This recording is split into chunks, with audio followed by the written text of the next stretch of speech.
In 2005, Capcom released one of the most important games in the history of gaming. Resident Evil 4 ended up not only being an incredible commercial and critical success, but single-handedly revolutionized a whole genre, the third-person shooter. But even more impressively, the original Resident Evil 4 still plays great today, almost 2 decades after its original release. So when Capcom set out to remake Resident Evil 4, they set out to recreate one of the most influential video games ever made. They set out to remake a game that most best video games of all times lists feature prominently. How do you top something like this? And at least to my own surprise, they did the original game more than justice. The remake is an incredible game. Capcom not only made one of the best video games of all time, they actually made it twice. Here's where this gets interesting. The Resident Evil 4 remake isn't a straight up remake of the original game, it's more of a reimagining. The new version changes so much about the original. The enemies, the level design, the story, the graphics, the bosses, and so much more got completely redesigned from ground up. The game isn't just Resident Evil 4 again, it's a completely different version of Resident Evil 4. An equally great one, but a different one. In this video, we're going to take a thorough look at this new version of Resident Evil 4. We're going to move along the game's story while taking a look at different aspects of the remake along the way. We're going to discuss the level design, the story, the design of all enemies and bosses, and the economic situation of Capcom. We're going to speak about Resident Evil's replayability, about the game's amazing pacing, and controversies around its release. It's a bit ambitious for a first video, and we'll see if we manage to stick the landing with this one, but the general idea is to take a critical look at almost every aspect of 2023's Resident Evil 4. The goal being not only to understand what it is that makes this game so great, but to also identify areas where the game could have been even better. As for spoilers, due to the premise of the video, we're going to spoil the whole game. We're going to talk through the entire story, take a look at all set pieces, areas and enemies. Just to be super clear here, I'm not going to hold back anything. This video is going to spoil the entire game, including the final boss. Don't worry, that's not the final boss in the background yet, that's just me dramatically fighting against the pole. You've been warned.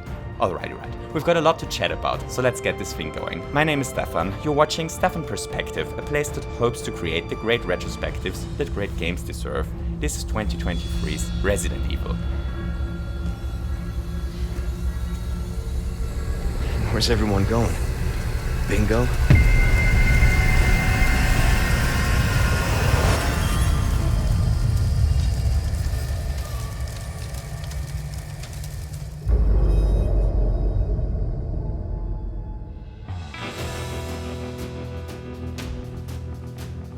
The remake starts just like the original did, with a short recap of the events of the first 3 games. A bioweapon created by the pharmaceutical megacorporation Umbrella caused a zombie virus outbreak in the iconic small mountain village Raccoon City. We play as Leon S. Kennedy, who served his first day as a Raccoon City cop during the day of the outbreak and was one of the 2 main protagonists in Resident Evil 2. After surviving the outbreak, he joined a secret government training program and is now on a mission to rescue the US president's kidnapped daughter. The kidnapped girl was last seen somewhere near a small village in Spain, and thus the game opens with Leon and 2 local cops heading towards the spot she was last seen. Turns out a lot of people have disappeared in those woods recently. Alright, so far it looks like the game is trying to tell an exciting and complex story, but don't worry, it only takes a couple of lines of dialogue to figure out that this is certainly not the case.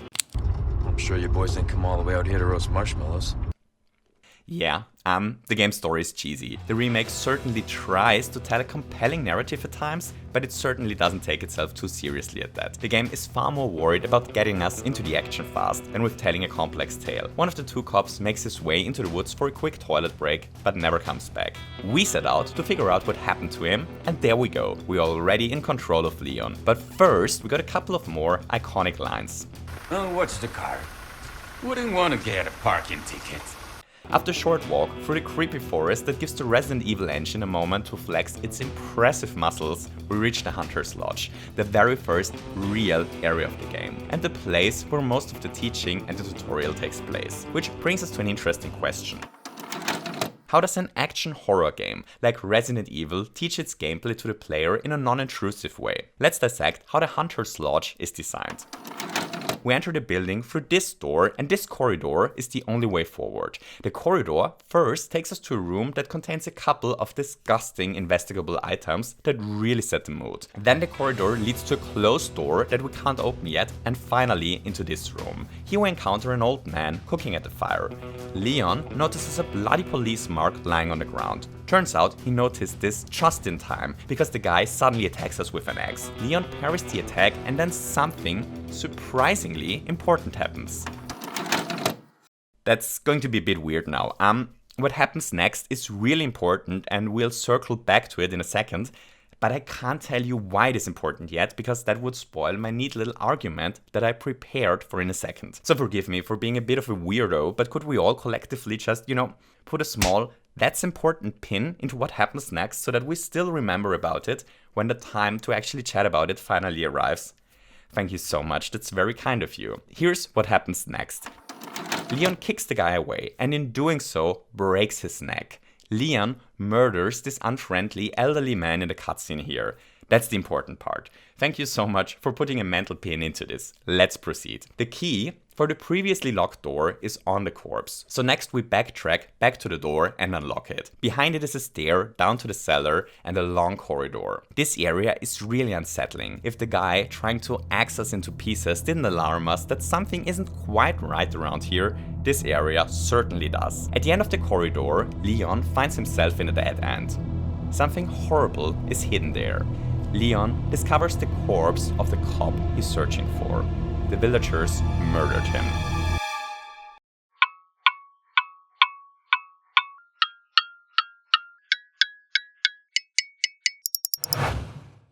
Okay, so I've got a confession to make.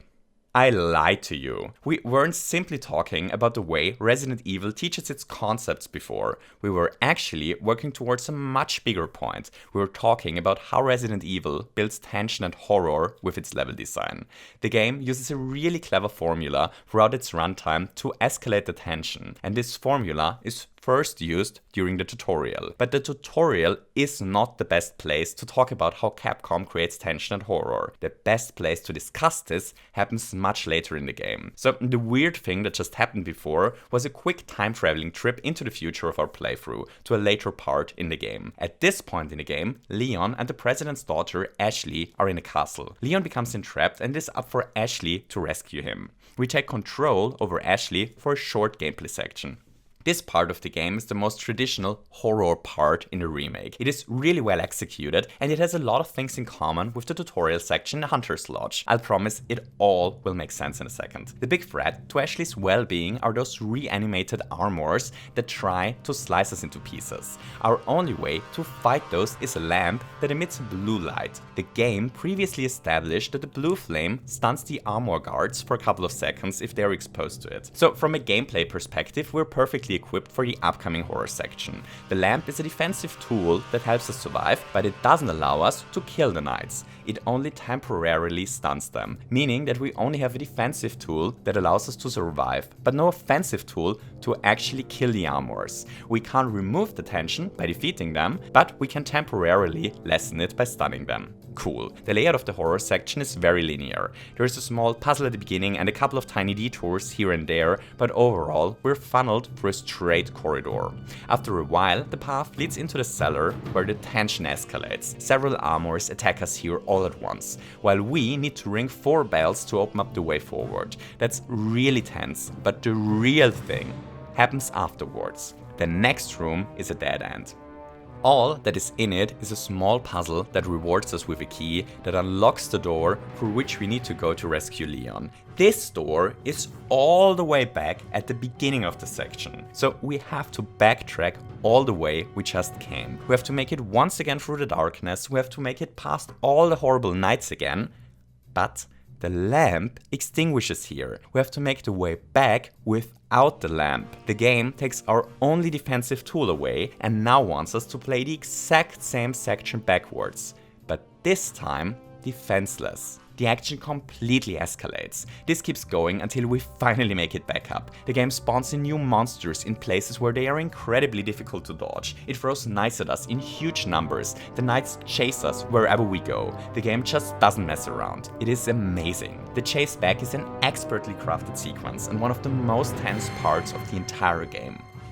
And it uses an actually very simple blueprint to create this tension. For simplicity's sake, we're going to call this Capcom's two-way level design. The section has two parts. First, the game funnels us down into an area, building tension throughout the whole section until we hit a dead end. Once we reach the dead end, something bad happens. In this case, our lamp extinguishes. Next, we have to make our way back the way we just came, while the action and the horror escalates. It is almost a small, self-contained story arc, and it's a genius blueprint to escalate a tense horror section. It works brilliantly for the Ashley section. Alright, ladies and gentlemen. Please fasten the seatbelts, make sure your electronic devices are turned off and store all heavy goods below your seats. We're about to time travel back to the Hunter's Lodge to conclude what we started before.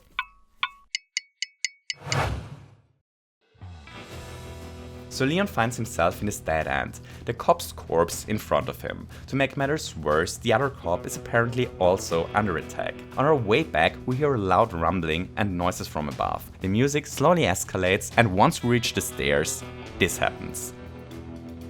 The guy we killed earlier came back and immediately starts to attack us. This is the very first enemy encounter in the game. It is the very first time the game expects us to use our gun. This right here is the game's gunplay tutorial. The way the remake introduces gunplay is to throw us directly into the arms of a tier 2 enemy who attacks us incredibly fast, while there is no explanation how the shooting actually works. And the section is no joke. I almost died here on my second playthrough. The enemy is really dangerous. Previously, we put a mental pin into the cutscene from before. The guy attacks Leon with an axe and Leon kills him during the cutscene.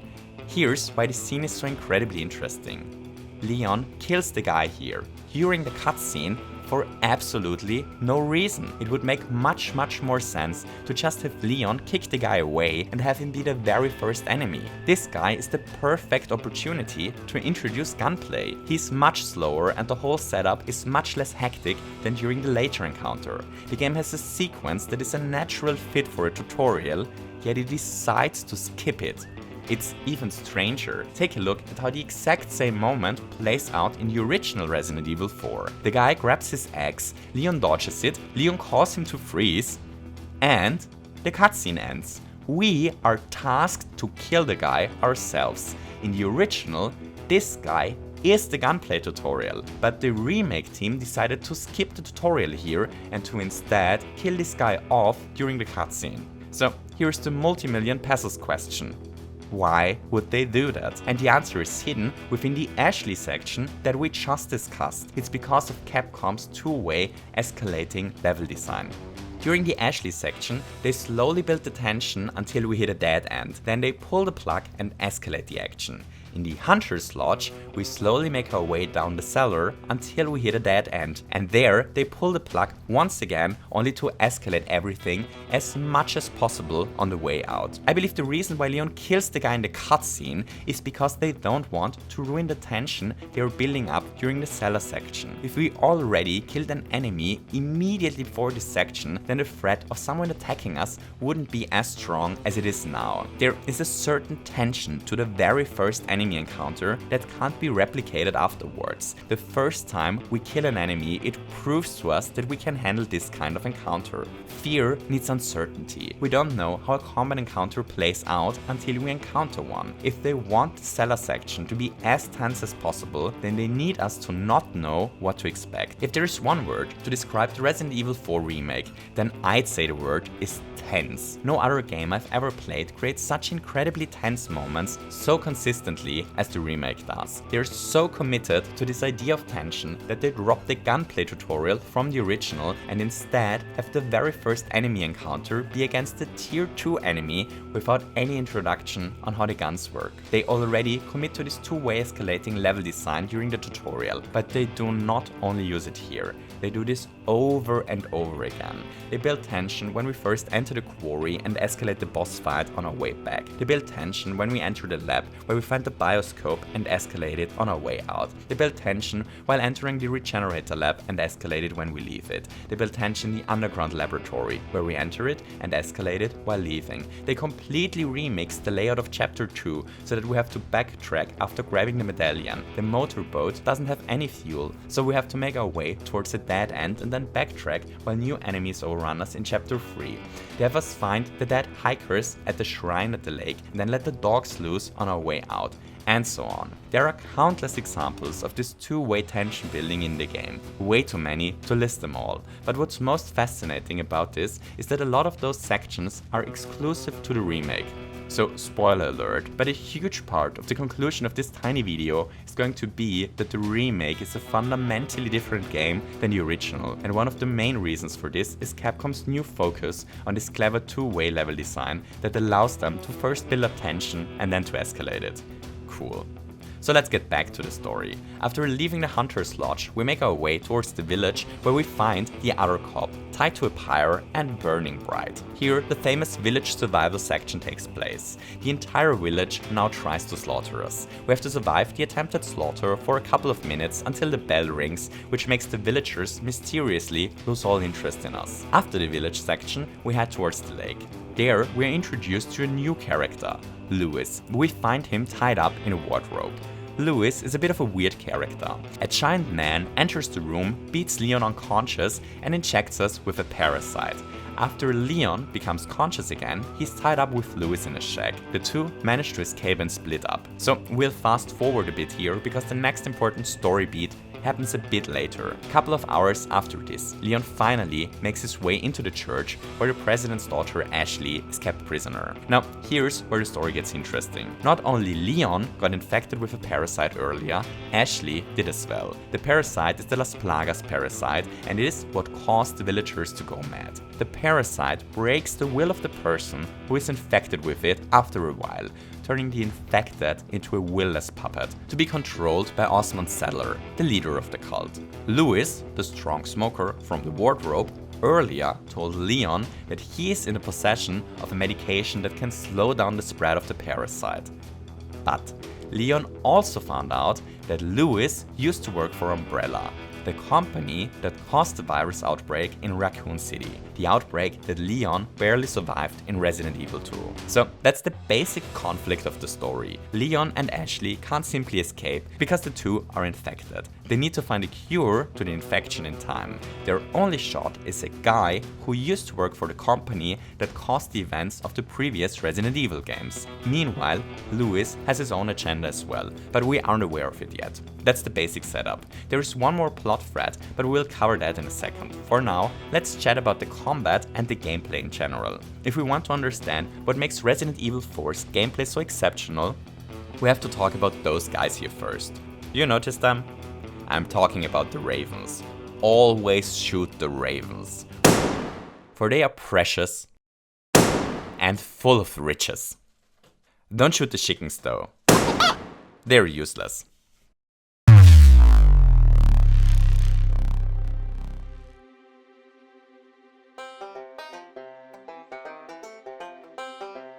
In 2022, a game released that shares a lot of similarities with 2023's Resident Evil 4 remake. I'm talking about The Last of Us 2. On the surface, The Last of Us and the RE4 remake have a lot in common. They both feature first-person shooting gameplay with a focus on resource management. They both feature heavily scripted action set pieces. They both feature not a zombies. They both feature light horror elements while the main focus is on action. They both feature exploration gameplay with a focus on looting scarce resources. They are both mainly linear, with some open explorative areas sprinkled in between. They both feature companions. They both feature light puzzle elements. They even look graphically similar. So here is where this gets interesting. On paper, Both are very similar games. They are as similar as games get. Yet, if you were to ask me, if we boot both games up, they actually play nothing like the other. Playing The Last of Us 2 is just a completely different experience than playing Resident Evil 4, and that is because both games have a completely different focus. The Last of Us 2 focuses on telling a story for players to experience once. Resident Evil 4, on the other hand, is a game that is meant to be played over and over again until we totally master it. The Last of Us is a cinematic experience, while Resident Evil is an arcade-like experience. I wasn't joking when I was talking about the Ravens before.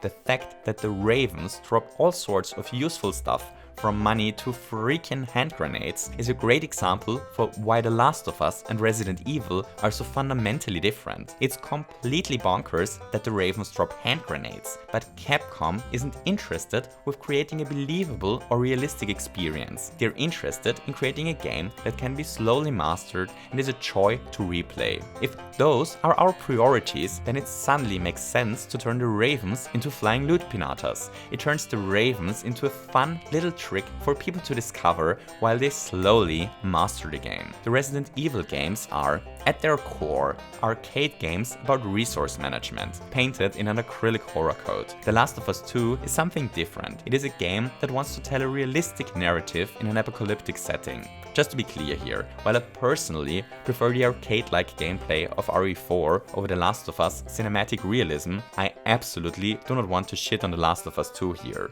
The poor game had it hard enough as it is.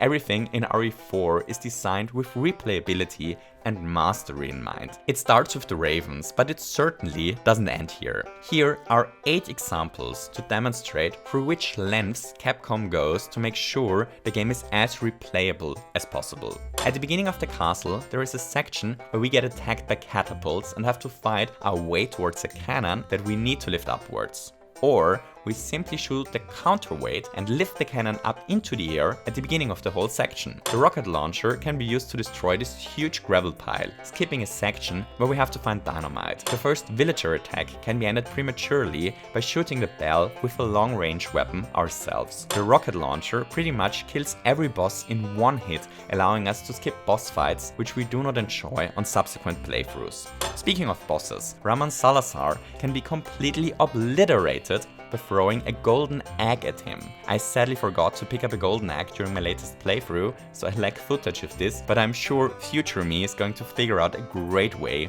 to represent that visually. The whole wrecking ball section can be skipped by throwing 2 heavy grenades at the wall, because then Ashley destroys the wall with the first swing. The puzzles are all designed in a way that makes them really easy to execute on repeat playthroughs. If we wrote the solutions on a cheat sheet, no puzzle should take more than a couple of seconds to complete. The section in the castle where the bridge gets lowered can be skipped with a well-timed grenade. And those are just a couple of little tricks that I happen to know of. I'm sure there are dozens more of intended optimizations hidden in the game. Capcom went through great lengths to make sure sections that are tedious on repeat playthroughs can be sped up or skipped. At the end of Resident Evil, players are rewarded with a score for how fast they beat the game. Those range from an A rank that is relatively easily achievable up to an S+ rank that requires players to beat the game in only 5 hours and 30 minutes while also saving only once per chapter. Reaching an S+ rank requires huge mastery over the game. Little things like knowing that a Raven can drop handgun ammo or that the wrecking ball section can be skipped are the kind of knowledge that is required to reach an S+ rank. Capcom put a lot of effort into the replayability of RE4, and it really shows. But all of those tricks won't make the game a joy to experience if the combat were bad. So what about the combat in RE4? Well, to make it short, the combat is amazing. It is one of the best, if not the best, third-person shooter combat I've ever played. Which brings us to the next interesting question. How did Capcom cook this amazing combat system up? Well, in my opinion, they did it by blending together 3 core ingredients, which they then put into an oven at 360 degrees Fahrenheit until a toothpick entered into the center came out clean. The 3 ingredients... Well, I'm glad you're asking. The first and most obvious ingredient that makes the combat system taste like tension and smell like fun are Leon's weapons and melee options. So let's take a look at them. The most basic attack option, are the normal pistols. The pistols do what they are supposed to do. They're a basic shooting option for killing weaker foes and stunning stronger enemies. Next, there are the shotguns. The shotgun is a great weapon for capital F moments when the game suddenly overwhelms us. A couple of loosely aimed shotgun shots usually get rid of most basic enemies and are good enough to deal with most of the mini-bosses. Our third main attack options are the rifles. Those are standard sniper weapons, which are best at killing off enemies over a great range and for dealing high damage to weak spots. Those three gun types probably make up more than 90% of the shooting gameplay on most people's first playthrough. Additionally, there are also fast-firing automatic weapons, which I personally never found a great use for, the magnums, which always end up in my inventory unused because I'm saving the precious bullets for the moment when I really need them, which never comes. And then there's the bolt thrower. That one is an interesting weapon for repeat playthroughs, but in my opinion just doesn't feel that great to use. My guess is that most people will probably use the three main weapon types plus one of the two other options for the playthroughs. And that's a great setup and a fine system. We got a weak basic weapon, a powerful short range weapon, and a slow but strong long distance gun. And then there are a couple of additional tools like the bolt thrower, the grenades, the knife and the fast machine guns. That's a solid setup for a third person shooter. But it is far from a groundbreaking setup either. While all the weapons feel good to use and all have individual strengths and weaknesses, the real brilliance of Resident Evil's combat system doesn't come from the gunplay itself. I'd argue the real backbone of RE4's combat system are the enemies themselves.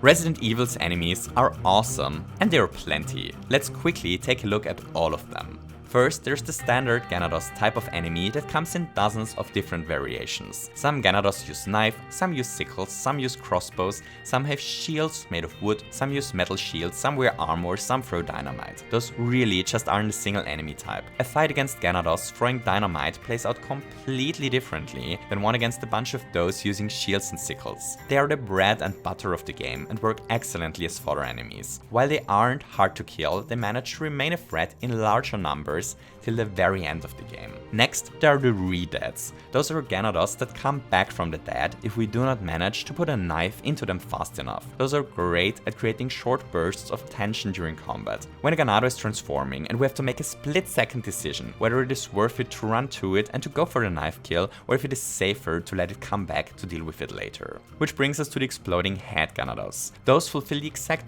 opposite role of the re-deads. While a reanimating Ganado forces us to rush towards it, the tentacle heads force us to keep our distance. Those have a surprisingly high range and their tentacles are hard to avoid, even from a distance. Finally, there are the worm head enemies. Those are real bullet sponges and incredibly dangerous. They are a high threat and create high priority targets as soon as they pop up. Those enemies stay a high threat till the very end of the game. They even have an attack that immediately kills us, no matter our health bar. Those four enemy types are the game's bread and butter, but they are far from the only enemies. There are the summoner enemies that make normal Gyarados heads explode if we don't take them out fast enough. There are the Las Plagas spiders that take control over normal Gyarados and cause them to attack in a wild frenzy. There are the reanimated armors, the flying insects that spawn in surprisingly high numbers. The normal Minotaur enemies, as well as the Minotaurs with the machine guns. There are two different versions of dog enemies. There are the chainsaw boys and girls. There are the blinded abnormities that attack by sound. And finally, there's my personal favorite enemy, the regenerators, that can only be killed by shooting the parasites inside their body. Depending on what we count as an enemy, there are around 20 different enemy types in the game. 20 different enemies is a really good number for a game like Resident Evil 4 that runs for about 16 hours. If they introduce a new enemy every hour of playtime, then they still haven't shown us all by the end. But normal combat is only half of the gameplay. There are boss fights, there are set pieces, there are exploration parts, and there are puzzles. If we take all of this in consideration and add all the variations that the different Gyarados provide and the different combat arenas into the mix, then there is enough variety that we end up in a situation where almost no single enemy encounter plays out like any before it. I really want to emphasize this because it is one of the game's biggest strengths. Not a single encounter is a repeat of one that happened before. There is so much enemy variety that every encounter feels truly unique. So Leon has a really solid lineup and every encounter is unique. We are only missing one final ingredient to understand why the combat in this game is such a blast. The ingredient that in my opinion makes RE4's combat one of the most enjoyable combat systems in video gaming history. Put simply, the game never allows us to stock up on any resource. Resident Evil 4 is incredibly good at keeping us just low enough on ammunition, grenades and healing items that we never feel quite comfortable. Every healing item and every single bullet counts. It's really interesting how scarce every resource feels, because actually, the game cheats. The game keeps count of which resources are in our possession and only provides us with items if we really run out of them. The game will only drop healing items for us if we are low on health and have no healing in our inventory. It will only drop shotgun shells if we barely have any, and it will almost never drop grenades if we have a bunch of them stored up. Here's where this gets really interesting. Even though I am completely aware that the game is cheating and that no matter how I play, the game will always make sure that I am at the same level of resources no matter how wasteful or frugal I use my stuff, the system still works for me. The whole thing is so insanely fine-tuned that even though most people are probably aware that it is cheating, everything still feels valuable. Missing a couple of rifle or shotgun shots feels awful, even though I know that the game will spawn in new bullets if I actually run out of. I can't even imagine how many thousands of hours of fine-tuning it took for the loot system to finally reach this balance, where everything feels scarce while nobody will ever truly run out of anything. It's an amazing system that manages to make every resource feel incredibly precious. This is, at least in my opinion, the final reason why Resident Evil's combat is so engaging throughout the entire runtime. On the one hand, we have a solid set of offensive options where every resource feels valuable and important, and on the other hand, we are permanently confronted with new, unique encounters. It's simply the recipe to cook a winning combat cake. On top of this, there is the upgrade system and the fact that each gun type comes in different versions. This allows for a surprisingly high amount of customizability and play expression. We can choose if we want to go with the pistol that is more accurate over long distances or with the one that does more damage. If we prefer to upgrade our knife's durability before we improve our shotgun damage, we can do so, and so on. It's really simple stuff and nothing groundbreaking, but to tell the truth, I take the Remake's simple and focused upgrade system every day over the overly complicated and bloated systems that a lot of AAA games feature these days. So, is the combat system perfect? Well, almost. Our offensive options are amazing, the combat always feels tense, and no encounter plays out like one before. All of this is incredible.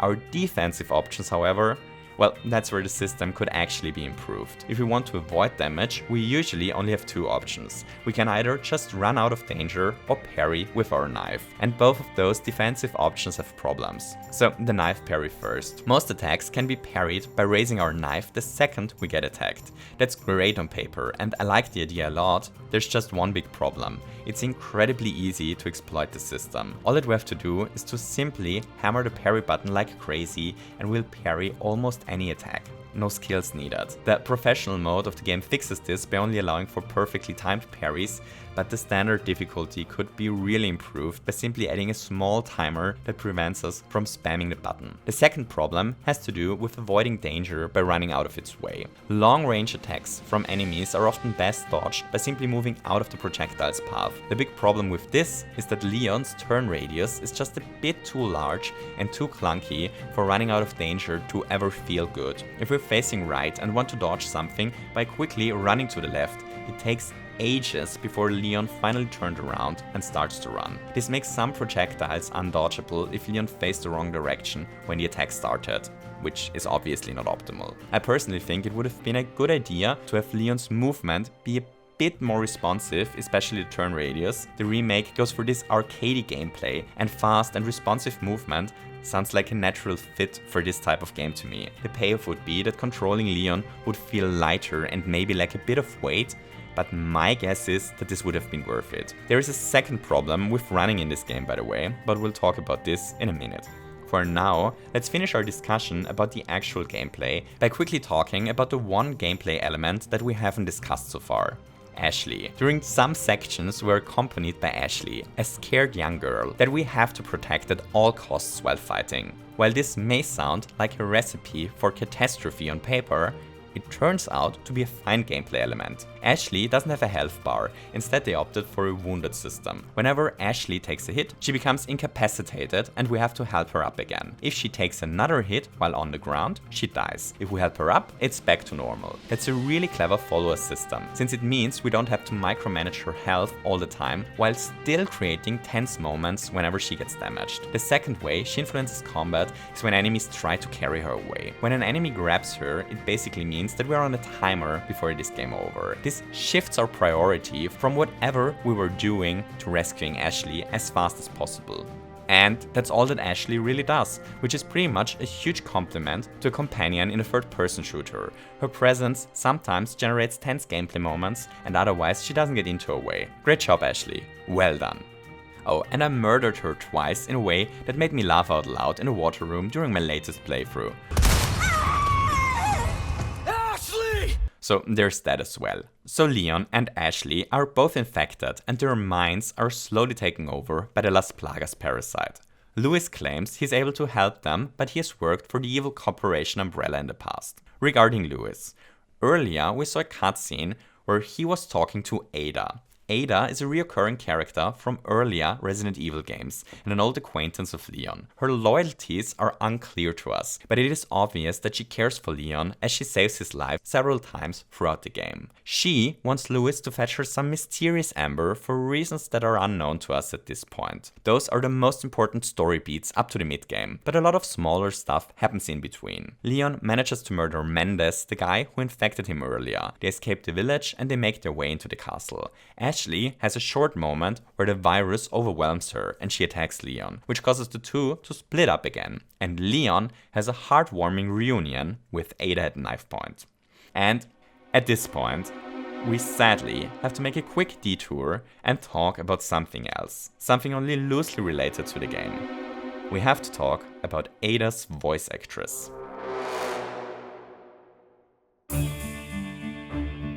After the release of Resident Evil 4's remake, Ada's voice actress, Lily Gao, was confronted with massive abuse and hate messages online, going so far that she saw herself forced to shut down her social media for good. So what caused, massive air quote, gamers to harass Ada's voice actress on Twitter? Well, she did a poor job as a voice actress, at least in the harassers' opinion. They preferred Ada's voice in the original. Is this the real reason? I don't know. Maybe. But maybe two other old acquaintances of ours had something to do with it as well. Two ugly, evil twins that always tend to pop up right before something bad happens online. Namely, misogyny and racism. Which one of those two is the real reason why Lily Gao was harassed, you might ask? I don't know. Pick your horse, choose your winner. My money is on both. So I don't want to engage in a discussion if she did a poor job as a voice actress here, because it is idiotic, but just so that it doesn't go unmentioned. You! Leon S. Kennedy! You haven't changed. You just think you have. Ada's voice acting is fine. It is totally, absolutely, amazingly fine. The thing I actually want to talk about is another aspect of this whole fiasco. Look, here's a simple question. If a voice actor were to actually suck in a game, whose responsibility is it? Is it A, the responsibility of the voice actor, or is it B, the responsibility of whoever casted the voice actor, directed the voice actor, and greenlit the final voice acting as it is in the game? If you're having trouble answering the question, feel free to call a friend for help. And the answer is B. Congratulations for guessing it right. That's something that just pops up again and again and again in gaming discussions, especially when it comes to drama. People tend to blame the music's composers if they aren't happy with a game's soundtrack, even though the directors are responsible, since they hired them, gave them directions and greenlit the final music. If a game is buggy, people sometimes like to blame the game's Q&A team, even though in most likelihood the developers were well aware of the problems and just decided not to fix them, because it either wasn't possible in a realistic time frame or, much more likely, the publisher urged them to rush out the game. And if a voice actor isn't doing a great job, well, then the voice actress or the voice actor isn't to blame either. Just to be clear here, I'm not saying that any of you lovely folks watching this video actually harassed anyone. Actually, I'm 100% sure that no one of you ever did anything like this, since this is my first video and we're clocking in at proud 0 subscribers. But in case someone watches this who happens to have a habit of doing this, you know, just take a walk in the park, grab a beer with a friend, harass someone in a socially acceptable place, like in a League of Legends game, but do me a favor and just turn off your social media for a day or two. Your anger is geared towards people that just never were in full control or the outcome of their actions. Also, just generally, don't harass people. And with this fun little digression into the lovely world of video game drama, let's get back to RE4's story.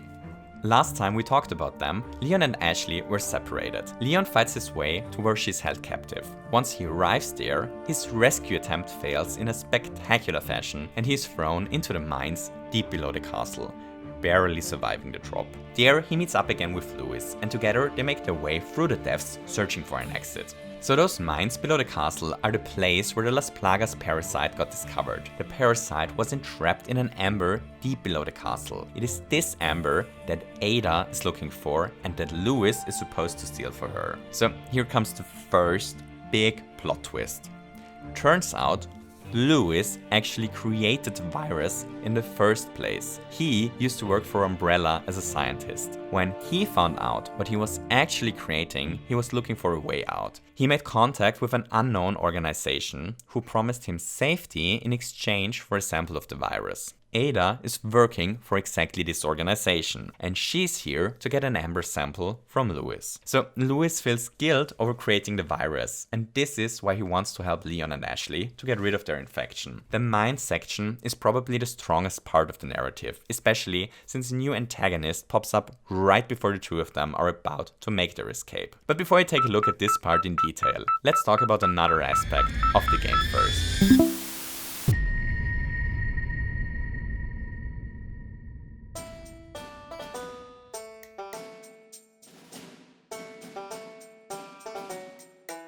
This here is a Heckler & Koch universelle Selbstladepistole. Universelle Selbstladepistole is a mysterious term used in the ancient tongue of German and means universal self-loading pistol if translated. So what is a self-loading pistol?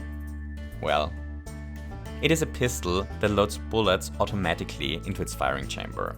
So I'm not huge with guns. As a matter of fact, I live in a magical fairyland where the possession of guns is forbidden by the fairy government, so please forgive me if I explain the gun wrong, but here's how a self-loading pistol roughly works. If we load a magazine containing, say, 10 bullets into the gun, then a spring mechanism pushes the first of the 10 bullets into the gun's firing chamber. If we now were to fire the pistol, the same spring would automatically push the next round into the chamber and so on, until we either run out of bullets or the fairy police takes our fun gun away. So here's where this gets interesting. What happens if we were to replace the magazine while there is already a bullet loaded in the firing chamber? Well, in this case, the bullet that is already in the firing chamber would block the first bullet of the new magazine from entering. This means that there are now 11 bullets in the gun, even though we only put a 10 bullet magazine into it. So why in Umbrella's name am I waffling about German guns? Well, as you probably have guessed by now, Leon's starting gun, the SG-09R, is loosely based on a Heckler & Koch USP. Here's what happens if we fire all shots with the SG-09 in the remake and reload afterwards.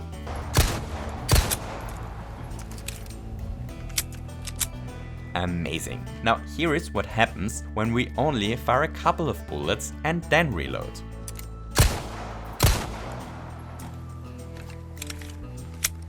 Did you notice it? A small +1 just appeared in the bottom right corner, where the UI displays how many shots we've left in our pistol. This +1 symbolizes the bullet that is preloaded in the firing chamber of our gun. It means that we now have one more bullet in the gun than the magazine contains. So let's have some fun with this. What happens if we try the same thing with Leon's Red 9? We shoot a couple of shots, we reload, and would you believe it? There is no little +1 displayed this time. This is because the Red 9 is based upon the German Mauser C69, one of the earliest self-loading pistols. This gun works differently. it only loads the bullets into the firing chamber once we actually pull the trigger, meaning it is not possible to have more bullets in the gun than we load into it. The game is aware of this and therefore allows us to overload the SG09, but not the Red 9. Here's another little bit of Resident Evil gun trivia. When getting trained to use guns professionally, there's a concept called trigger discipline. The idea is really simple. Don't put your finger on the trigger of a gun unless you really intend to pull it. So why shouldn't we have our finger on our gun's trigger all the time, you might ask? Well, because if we tend to run and jump around with our gun all the time, like Leon does, we probably sooner or later will shoot our tiny little tipsy toe off by accident. So let's take a close look at how Leon handles his gun in the remake. He has great trigger discipline throughout the entire game. He only puts his finger on the trigger when he actually intends to shoot something. One more bit of Resident Evil trivia before we finally pull this together. In the center of the village, there is a tower.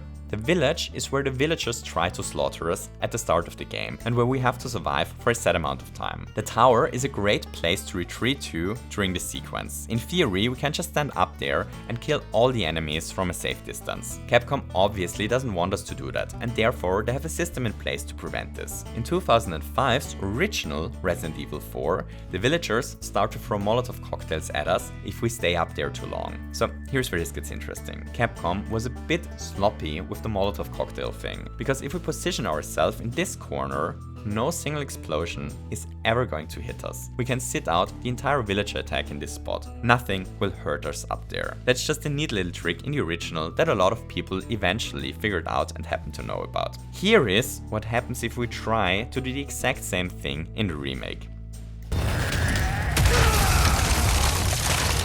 Yep, the entire floor collapses. So what do Leon's gun, his trigger discipline, and this collapsing tower have in common, and why am I waffling about them? Well, the thing is the following. All three of those things aren't present in the original. Leon doesn't have trigger discipline in the original. If we reload a gun, it simply goes back to full magazine, no matter how the gun actually works, and the tower obviously doesn't collapse. All of those things were added by Capcom just for the remake. But nothing of this was necessary. Nobody would have complained if Leon's trigger discipline were the same as in the original, or if the weapons weren't exactly functioning like their counterparts in the real world, or if the villager attack was once again cheesable by standing in a corner. Nobody would have complained about any of this. Capcom, however, decided to take a look at all of those things nonetheless. They took a look at all those things and thought about how to handle them in the remake. They put a lot of care and thought into every tiny detail, and they were willing to change things if they felt like it was for the better. They basically put in more work than people were expecting from them. You know, if they just re-released RE4 with nice graphics, an updated camera, and a bunch of quality of life features, people would probably already have been happy and bought the game. That's the approach that basically every other team takes when it comes to remakes. Be it Blue Point remaking PlayStation classics, be it Nintendo remaking a Zelda game, be it EA remaking Dead Cells, the Demon's Souls remake, the Dead Cells remake, the Zelda remakes, and so many more. All of them were commercial successes. Those didn't require an insane amount of resources to produce, but they ended up being critically acclaimed and financially successful remakes nonetheless. Nobody would have complained if Capcom had remastered RE4 the same way most companies remake their games. But they didn't, and I have huge respect for that. We'll circle back to this point if we ever reach the conclusion of this little video, but for now, let's return to the story of RE4's remake. So, Louis and Leon are where we left them, in the mines below the castle, looking for a way back up. This is the point in the story where we are introduced to Krauser. So who the hell is Krauser? After the events of Resident Evil 2, Leon was in secret government training.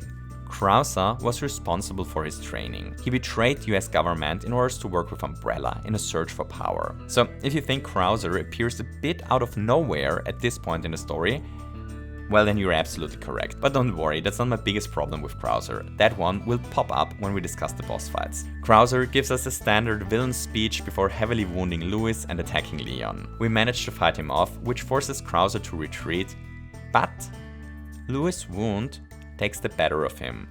The wound is too severe. Louis is beyond saving. He dies here. But before he dies, he hands Leon the keys to his old laboratory. This laboratory is where he created the parasite. Therefore, it is the only place where it is possible for Leon and Ashley to remove the infection. Okay, so let's fast forward a bit here. We make our way to where Ashley is held captive, but aren't able to rescue her before Ramon attacks us. Ashley is brought to an island. Together with Ada, we make our way there. Which brings us to the island and gives us a great opportunity to have a chat about Resident Evil's pacing and the island.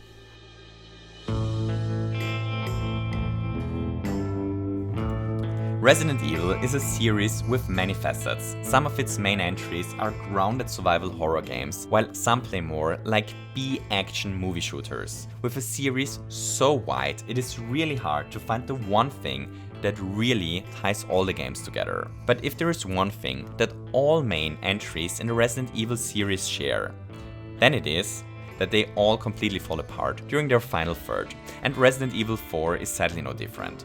That's the bad news. The good news is that Resident Evil 4's remake is nowhere near as bad as, say, Resident Evil 7.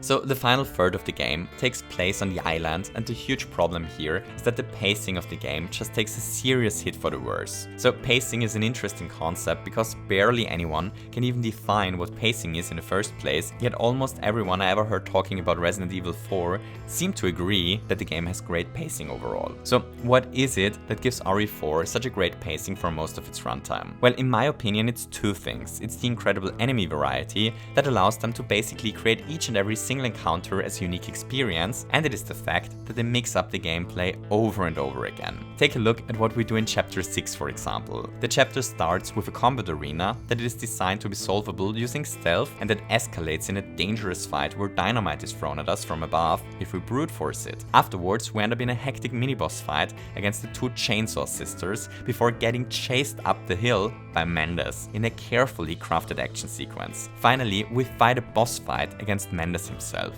Or take a look at Chapter 11. Here we first have to grab dynamite in a combat arena, then we have a huge and incredibly well executed set piece with the minecart chase. Afterwards we find the double giant boss fight, before having to make it through a crater full of flying enemies, and we still aren't done here, because the final part of the chapter is the first boss fight against Krauser. We do all of this in less than an hour of gameplay. What I personally find so impressive with RE4's pacing is the incredible restraint that the developers have to never overuse any gameplay elements. Just as an example, think about the catapult section. There's whole teams that probably spend upwards of 100 hours just implementing the catapults, creating the model, crafting the explosion effect, animating the damn thing, making it destroyable, making sure the explosion doesn't push us through a wall and whatnot.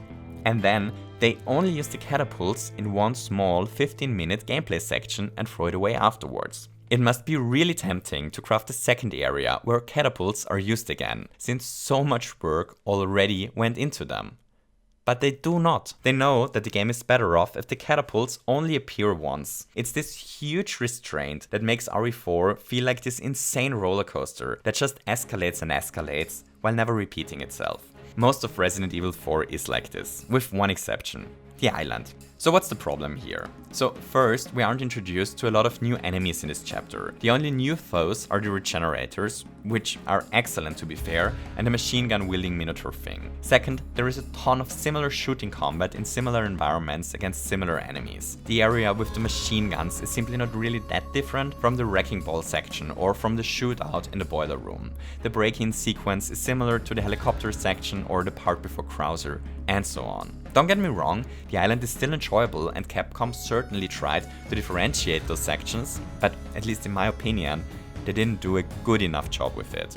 But the main problem of the game's final third is its focus on linearity. Most areas in the game are expertly crafted to be used several times. The game often loops back into itself, creating room for exploration, treasure hunting, and small side quests.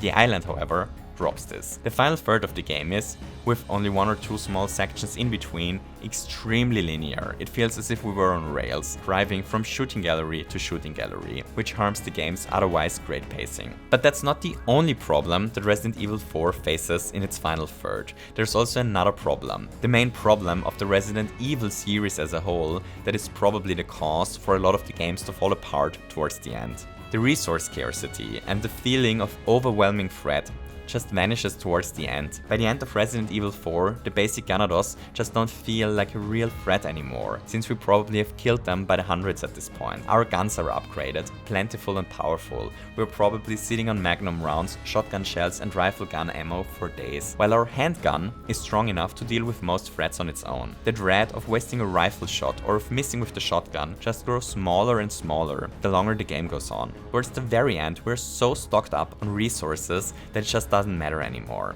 Intuitively, I think it would be a great idea for a Resident Evil game to just strip us of all our powerful weapons 2/3 into the game, to have us start over again with a new, weak handgun for a couple of hours before finally giving us all our tools back for a final victory lap. The idea being that if the player becomes too powerful towards the end, why not reset the power level for the final third and only let us feel powerful for the very end. The only problem with this idea? Well, Resident Evil 7 kinda tried this with the boat section and it ended up being a shipwreck. So I don't know either. It's hard to say if the idea just doesn't work or if RE7's execution of the concept is the problem, but that's even beyond the scope of this video. The simple solution to improve the island's pacing would probably have been to change the layout of the island around so that it loops back into itself with more explorative gameplay along the way, while cutting out 1 or 2 shooting sections. But I get that this would have been asking an unreasonable amount of work for a remake that already put an unreasonable amount of work into fleshing out the island to begin with. So back to the story. Leon manages to shoot his way through the island until he finally reaches Ashley. Here, he gives her the medicine that he previously got from Lewis that slows down the spread of the virus without curing it. During this cutscene, there is actually a small detail that I quite like. Leon waits next to Ashley after giving her the medicine, but he's afraid the virus might take control over him while he waits. So he does this. Did you notice it? He checks if there is a bullet loaded into the loading chamber of his gun, because he worries that he could shoot Ashley if the gun were loaded. It's just another one of those small details that are hidden all over the game. Ashley awakes just fine, and the two of them continue on and happen to run into the amber that Ada is looking for. This amber is the exact amber that they dug up in the depths below the castle. It is where the Las Plagas parasite originated. Here, they run into Sattler, the leader of the cult, for the very first time. Since the parasite has been in Leon and Ashley for a while now, Sattler is able to use his mind-controlling ability to force Ashley to follow him. Ashley got Princess Peached once again. We have to save her one final time. But first, we run into Krauser, who is the second to final boss in the game. What better time to quickly discuss the bosses in the game, because there is a lot to chat about.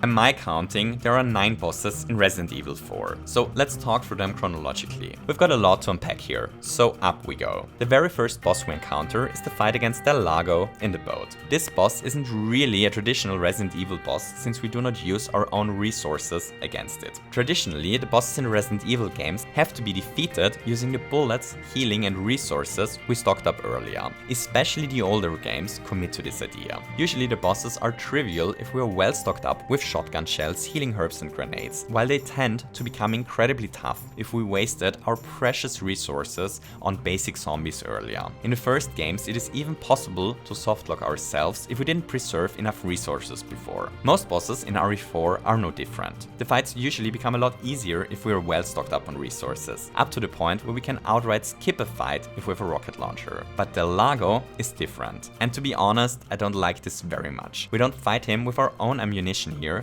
but with endlessly respawning harpoons. Because of this, Del Lago functions more like a short set piece or a quick burst of spectacle than a traditional boss. That's not really a problem our first time through, but on repeat playthroughs, the fights start to become a bit tedious because of this. Since RE4 is obviously meant to be played several times, this boss ends up being one of my least favorites in the game. Luckily, the next boss is much better. The fight against El Gigante in the quarry section is amazing. The tension and action in this fight is just out of this world. The fight perfectly captures the feeling of being completely overwhelmed while never becoming unfair, starting with how the boss is introduced, to the fact that he at some point throws the entire cabin into our face, up to the wolf that comes to our assistance if we helped him previously. Everything just works together perfectly to create an intense and fair fight that tests our shooting skills in an interesting way.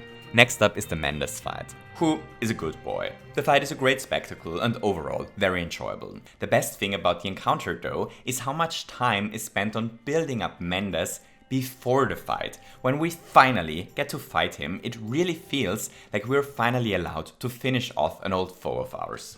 Next is the Vertigo fight, which is fine. Most people will probably just sit this one out and run from it till the elevator hits the floor, but it is possible to kill him. I really don't have much else to say about this friendly fellow, so let's move on. This video is already long enough as is. Next up is the double El Gigante fight in the mines. Generally, I enjoy this fight for the exact same reason I enjoyed the first El Gigante fight. It's just incredible, tense action, while never feeling unfair at any point. It's just fun to beat them. However, there's one really strange thing going on here. The lava trap. So in the middle of the room is this trapdoor that can be opened by pulling a lever in front of it. The implication here is that we can get rid of one of the giants by luring it into the center and pulling the lever. So here's why this is so awkward. It's ridiculously difficult to make all of this happen. The giants always jump off of the trap before we can pull it. For this to work, we have to stun one of the giants in the exact center of the room, and only then does the trick work. At least in my opinion, it is much easier to just blast one giant away, especially if we already managed to stun it. No idea why they made it this difficult to pull off, but at the end of the day, it doesn't really subtract from how enjoyable the fight is overall. So whatever really. 4 bosses to go. Next up is the Krauser fight. This one is really interesting because it highlights one interesting change from the original. In the original RE4, this fight was basically a cutscene. The way the fight worked was that the cutscene played and then there were specific button prompts that we had to press at some points. Those input prompts during cutscenes were a staple in the original RE4, and to put it mildly, I'm more than glad that they're gone. I just want to put the controller to the side when watching a cutscene and not always have to be prepared to mash some buttons. Instead of the cutscene input prompts, the game often throws attacks at us during fights that can only be dodged by pressing a specific button. At least in my opinion, this is a much better place for reaction tests than during cutscenes. Other than that, the new Krauser fight really puts our knife parrying abilities to the test, which means we can completely cheese him by just hitting the parry button over and over again. Other than that, the fight is fine though. The next one though isn't. Let's talk about the Ramon fight. Oh boy, do I dislike the Ramon fight. Where to start? It's such a mess. The whole thing is so chaotic in a bad way. The main problems are that his attacks are incredibly difficult to read, while he provides way too little hit feedback as well. So what is hit feedback? Well, hit feedback is the feedback the game gives us when we hit something. If we shoot a Ganado into the head and his head bursts off, that's hit feedback. If we shoot against the wall and there are particles flying off of it, then that's hit feedback as well, and so on. The problem with Ramon is that we barely get any feedback for hitting him. Just look at this. Are we hitting his weak points with those shots? Are we just hitting his normal body? Do we hit him at all? I have no idea. This missing feedback makes it really frustrating to shoot at him, at least in my opinion. The second problem is that his attacks are horribly telegraphed. There is this attack where he devours us whole, no matter how much health we have. Then there is this attack where he sprays black toxic goo through the arena, which isn't that dangerous. The problem is that I never know which one is which. I'm sure there are some tells to differentiate the attacks, but they are so subtle that I never pick them up.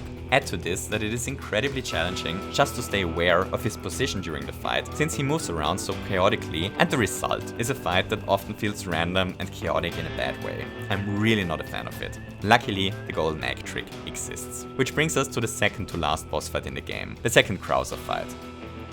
Oof, this fight.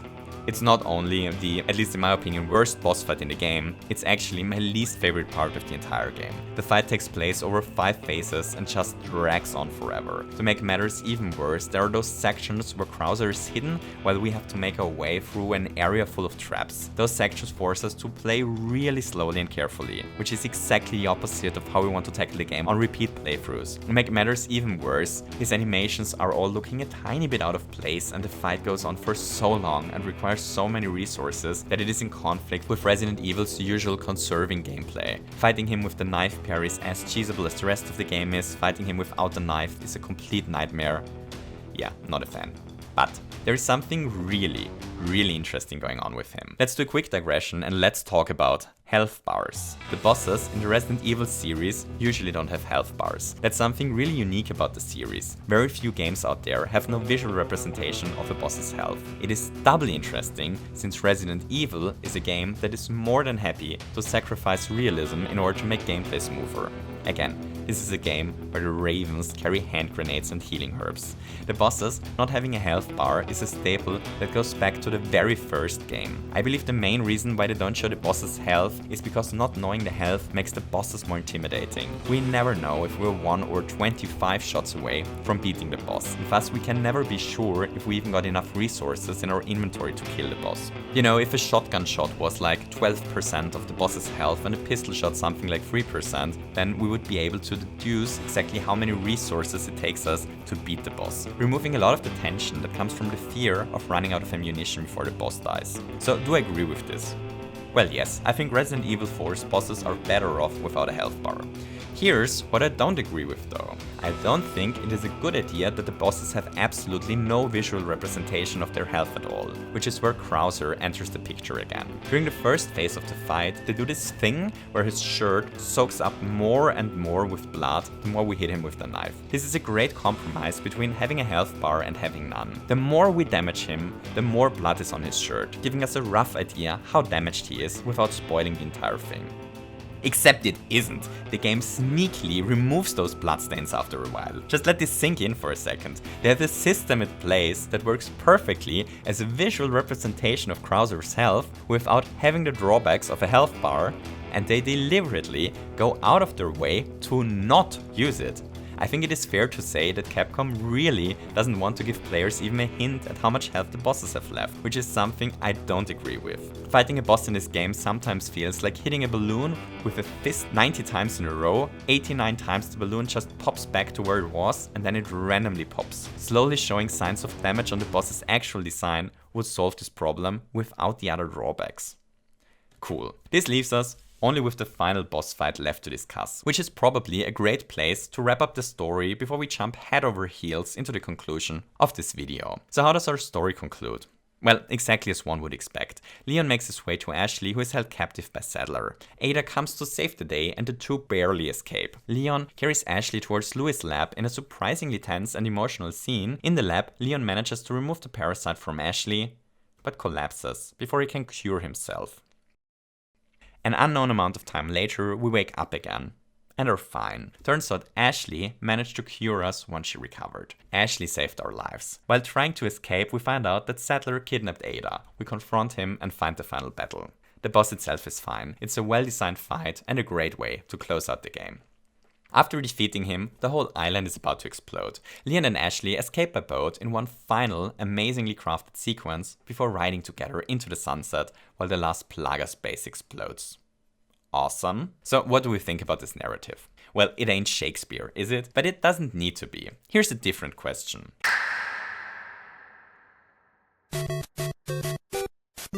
In 1985, Nintendo released a pretty important video game called Super Mario Bros. In this game, a heroic plumber named Mario was tasked to save the princess of his little mushroom-filled kingdom. He makes it through several castles only to get the devastating news that his princess is in another one, until the two of them are finally reunited at last. The end. So here's the question. Does the original 1985's Super Mario Bros. Have a good story? And it may surprise you to hear that, at least in my opinion, it actually does. The thing about stories in video games is the following.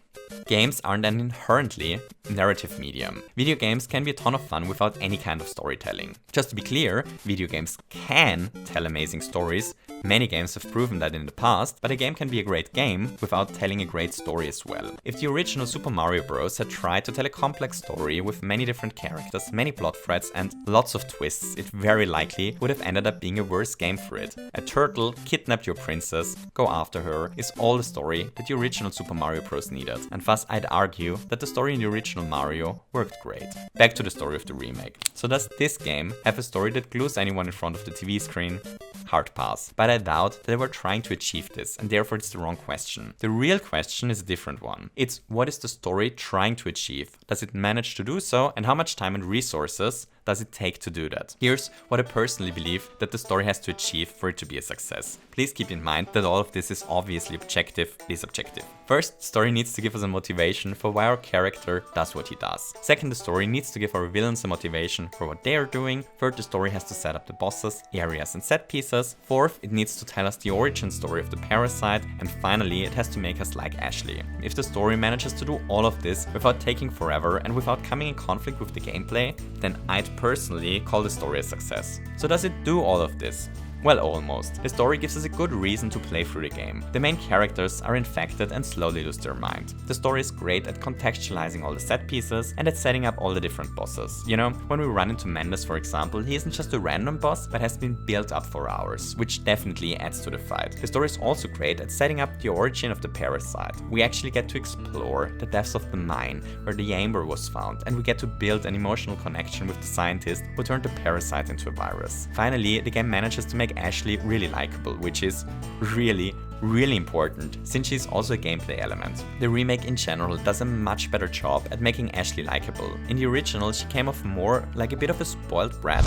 You alright? I'm fine! Leave me alone! In the remake, I find her much more likable. There's just one thing which the story doesn't really provide in my opinion. It doesn't do a great job at explaining the villain's motivation.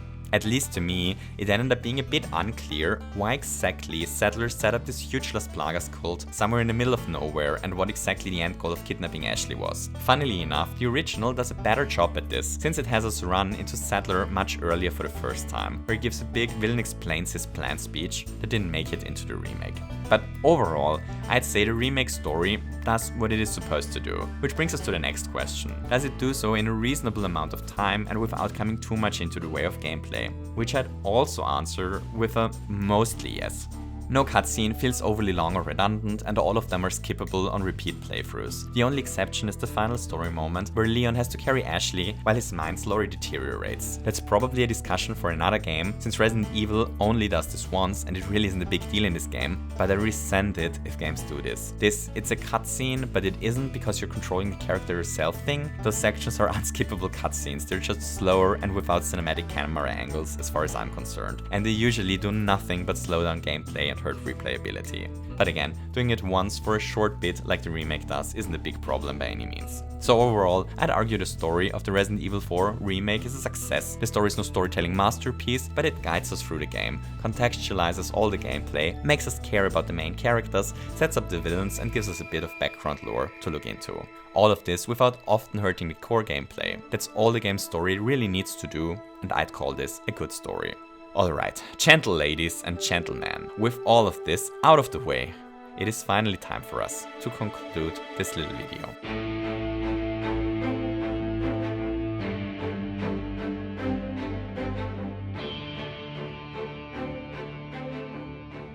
In 2020, Sony released a remake of the cult classic Demon's Souls. The remake is almost identical to the original game it was based off, but it improves it in a couple of important areas. The game obviously looks better. It runs at 60 frames per second at 2K and added a couple of quality of life features that the original was missing. It also introduced a couple of new problems that the original didn't have, but overall, most people seem to agree that it is a fine remaster. As far as I'm concerned, the remake replaced the original. I doubt that I'll personally ever boot up the 2009 version of the game again. In 2013, Nintendo released a remake of The Legend of Zelda Wind Waker. The remake improves the original Wind Waker in a couple of ways. First, the graphics obviously got an upgrade, but it also added a couple of small quality of life features that the original was missing. Most importantly, it added an item that makes sailing on the oceans a lot less tedious. The remake was loved by critics and users alike, and again, as far as I am concerned, the remake replaces the original game. I doubt that I'll boot up the GameCube version of Wind Waker ever again.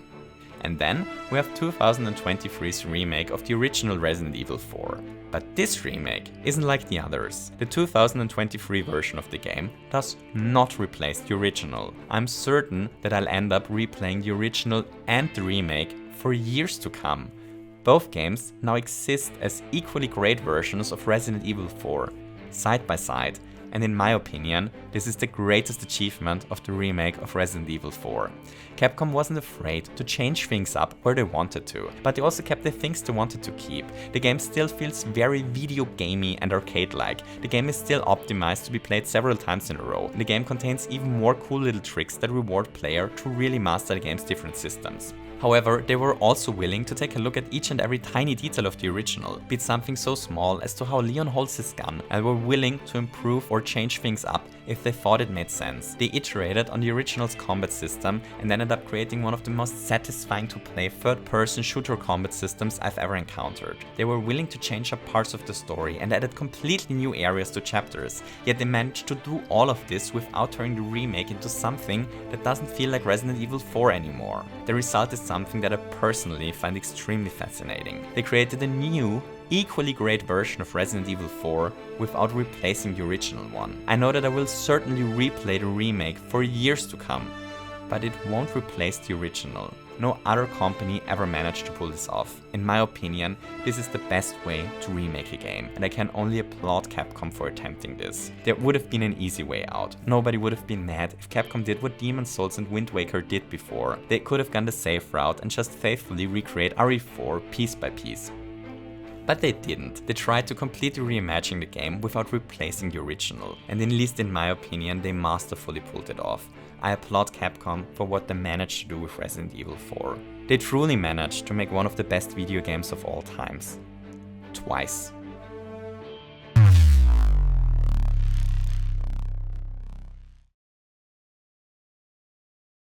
There is a certain cynicism that, at least in my opinion, plagues the discourse when it comes to gaming.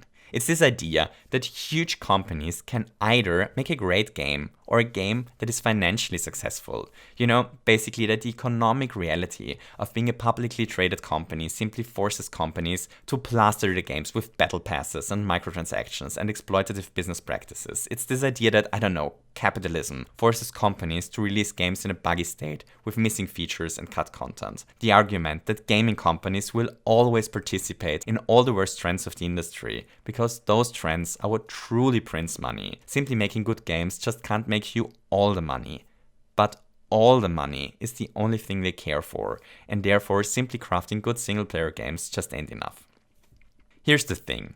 For roughly the past 10 years, Capcom simply released great games. Capcom simply released great games with minimal predatory business practices. All they did was craft great games that people simply enjoyed playing, with a small hiccup here and there. Over the past 10 years, Konami's stock price doubled. Nintendo's stock price rose over 400%.